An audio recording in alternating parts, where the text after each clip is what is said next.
with the first question with Ann Wasson.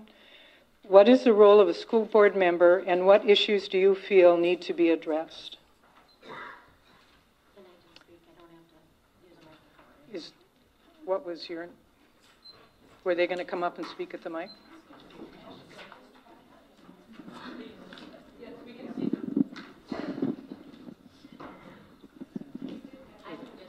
All right. Can everybody hear me if I just talk like this? No, we need you to talk into the microphone. You want me to talk into the microphone? Okay, all right. We're just setting up camp here.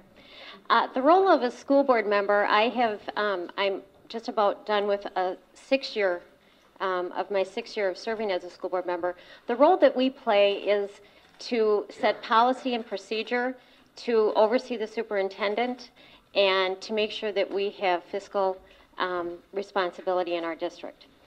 And the second part of that question is? Issues you feel need to be addressed. Okay. In the future, I am looking forward to looking at issues such as test scores.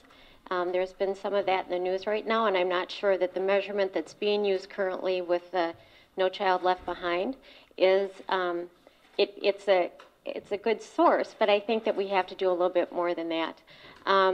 I also would like to the continuation and the completion of the long-range facility plan, and lowering class size, I think, will probably come hand in hand with that. Thank you. Next speaker will be Marcy. Good evening, I'm Marcy Stromgren.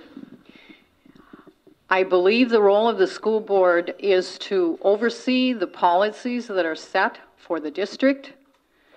The superintendent of the schools answers to school board elected officials.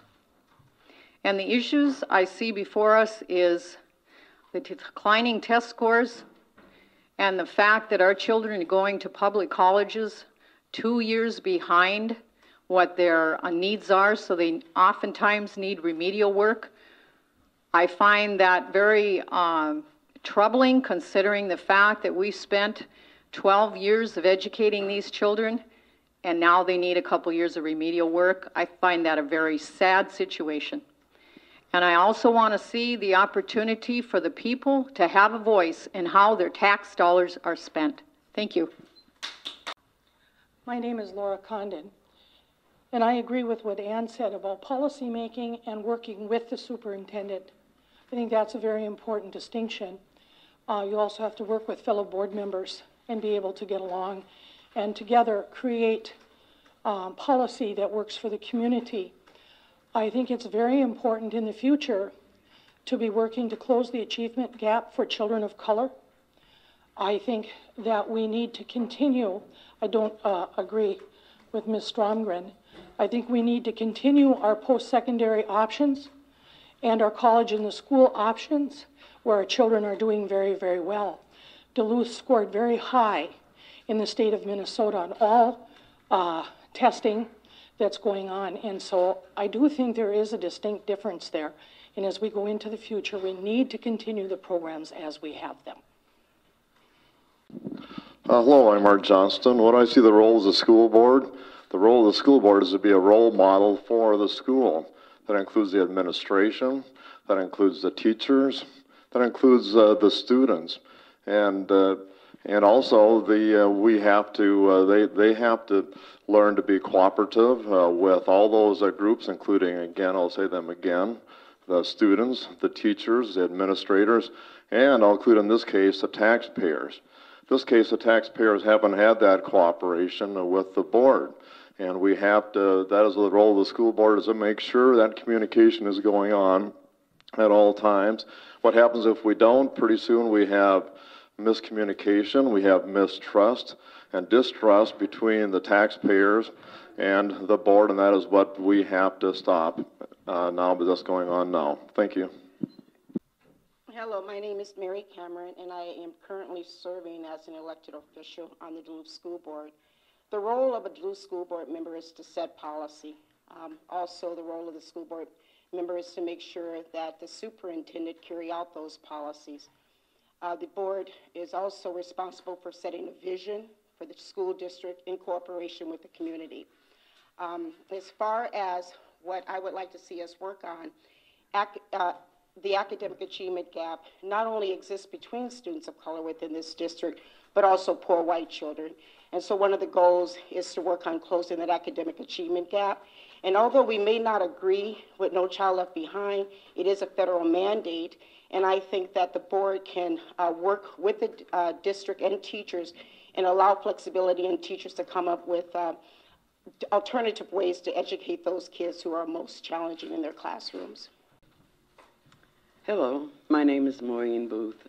I think the role of the school board member is to work, number one, with the students, the parents, the teachers, and the administration. So far, I think no one is listening to the community. I think of it as a three-legged stool. If you don't have the cooperation of the parents, the community, and the teacher and the student, you're not going to have a good education. I'm African American, and I deplore the fact that we have 3 failing schools in Duluth, and we have no schools in the Central Hillside. That leaves that community bereft of education. That, to me, is a horror. And that further divides this community, which I am extremely opposed to. I think that the issue is, let's get together. Let's not have east, west, north, south, and keep people divided. This plan divides this community, and the people in my neighborhood are extremely angry. And I am angry also, and that's why I decided to run, because we are going to bring about change. Thank you. Hello, my name is Tom Casper. I live at 3725 Graceland Road, have lived in Duluth for the past 18 years. I see the role of a school board member as a person who advocates more than anything for children. They make sure that every single dollar that the school board is, or the school district is allotted, as much of that dollar as possible is spent on children and their education. So it's advocating for smaller class sizes, it's advocating for more teachers, more assistants, more help to ensure that our children are ready for college. Thank you.